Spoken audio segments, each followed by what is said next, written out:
இன்னைக்கு ஒரு evening routine பசங்கள ஸ்கூல்ல இருந்து சாக்லேட் கொடுத்து வார்மா வெல்கம் பண்ணியாச்சு. இந்த அதிசயமெல்லாம் கண்டிப்பா நடக்காது. அவங்களுக்கு சாக்லேட் வந்து நான் அதிகமா குடுக்கவே மாட்டேன்.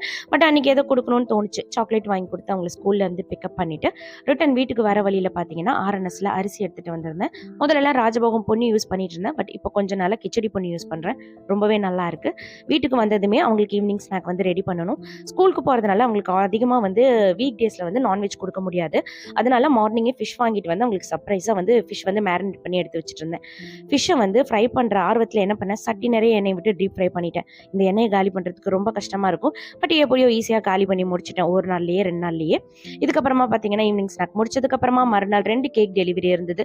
ஸோ அதுக்காக கேக் பேஸ் ரெடி பண்ணி வச்சுட்டேன். அப்போ தான் மறுநாள் ஈஸியாக வந்து டிசைன் பண்ணி கொடுக்கறதுக்கு ரெடியாக இருக்கும். ஸோ கேக் பேஸ் ஒர்க்கு மற்ற வீட்டு ஒர்க்லாம் முடிச்சதுக்கப்புறமா அந்த அன்னைக்கு மத்தியானம் முட்டை குழம்பு வச்சிருந்தேன். ஸோ சிம்பிளாக தோசை ஊற்றி அன்னையோட டின்னரை முடிச்சாச்சு. நாளைக்கான வீடியோவில் மீட் பண்ணலாம். தேங்க்ஸ் ஃபார் வாட்சிங்.